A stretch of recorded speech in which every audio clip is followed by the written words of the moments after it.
All right, guys, so now that we've gone over kind of the physics of what we're trying to do and the theory behind it, let's talk about how to apply that. How do we incorporate drills in order to efficiently do butterfly pull-ups? So the first drill that we have is going to be the simple arch hollow. It's the thing that you see at Exercising for Time gyms across the country to get people started on bar technique to do an arch and a hollow. So the way I said this earlier in the whiteboard time, but we want to think about the shoulders as a ball and the arms as a string. Okay, you want the shoulders to be like a pendulum. So you take that ball, you let it go, it swings back and forth fluidly. Okay, it doesn't stop over here for a little while and come back and jerk and go faster one way than another. It goes fluidly back and forth. Lock your palms into the bar to control with your arms the shoulders going back and forth across the bar.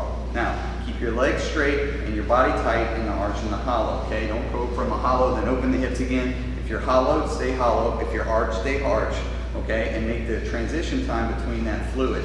Keep the legs straight together, okay?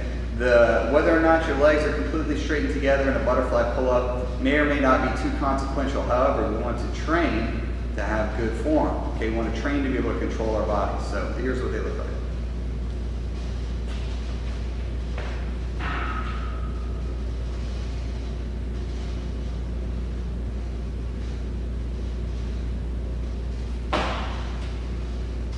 The next thing you're going to learn how to do is you're going to learn how to train your body to go from that arch to a hollow and then pull down, okay? So pull down like a lever with straight arms, keeping your body hollow as you rise. So we're not going to go to an arch, and we're not going to bend our arms. We're just going to tap our toes or bring our toes forward aggressively into the hollow and pull down on the bar, okay? If you feel your hands jump off the bar, you can jump off, re-catch it, or you can just jump off and drop. I'll show you what a few of those look like, okay? So what I'll do is I'm going to go 3 arch hollows. On the third one, I'm going to do a lever pull and pull up with straight arms, okay? 1, 2, pull. 1, 2, pull. Do that until you can master it so that you're not trying to bend your arms and reopen the hips. So none of this. Pull. Okay, hollow. Pull down here.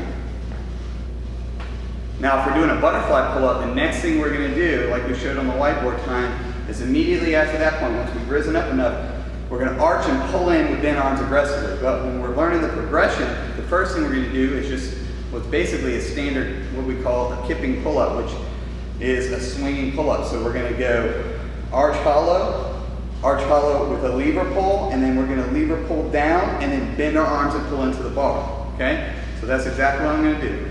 I'm going to go arch hollow once. On the second one, I'm going to pull down, okay, like in our last progression. And on the third one, I'm going to pull down and then into the bar. And then I'm going to recycle the movement, all right?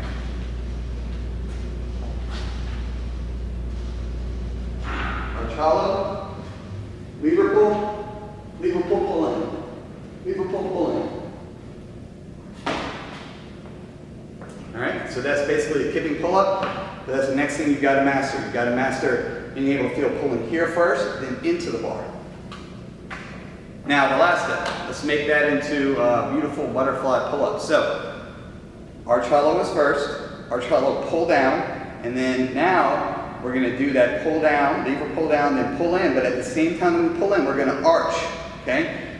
And that's going to do all those things that we talked about in that transition time and on the whiteboard time. And whenever we arch, we're going to recycle the movement, and we're just going to assist in getting that last pull to get our chin over the bar and then come back down. Okay, so we're taking all that angular velocity that we built up going around, and we're redirecting it up and over the bar. Okay, right here, again, train to do it with straight legs and legs together. I like to have my athletes put something between their ankles and don't let it fall out. If it falls out, they have to do burpees. A couple of things. One, that trains you to have good form. If you train with good form, then good form or bad form is easy. If you train with bad form, good form is impossible. I do find, whenever I'm doing a workout, you'll probably come in and see me with my legs apart in it. It just happens. But I do find if I get into a rhythm with my legs straight together, anecdotally, I think it's better. I think you move more smoothly. but you know, that is going to be up to your own body type. Last little thing to talk about before we do the butterfly pull-ups is grip width. Okay, that's going to be, I think, a product of your body type, how long your levers are. Okay, if you feel like you're having a hard time with the rhythm and the cycle time, then you may want to play with different grip widths. Okay, but what I can't stress enough is that you need to train your body to have the proper timing.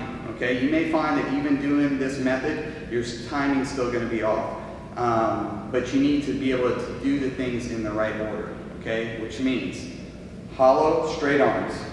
Okay, the second you decide to arch, that's been on time, you arch quickly and aggressively, pull into the bar, come back down and arch to recycle the movement. All right, so let's just see what it looks like. I'm going to do arch hollow lever pull, arch hollow lever pull, pull in, and then the last one I'm going to go into butterfly pull-ups.